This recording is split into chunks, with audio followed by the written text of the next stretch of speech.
We encourage you to be a part of this big entrepreneurial movement across the entire state. We're not just talking South Bend, the entire state. There's a ripple effect that is happening because of this organization.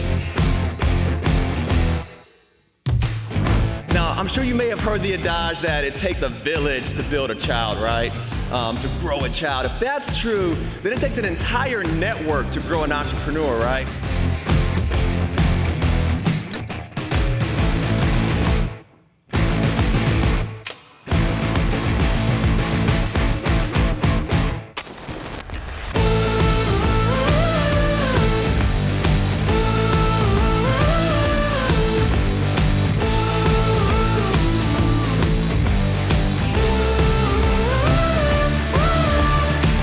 I want you to join us here at 7 p.m.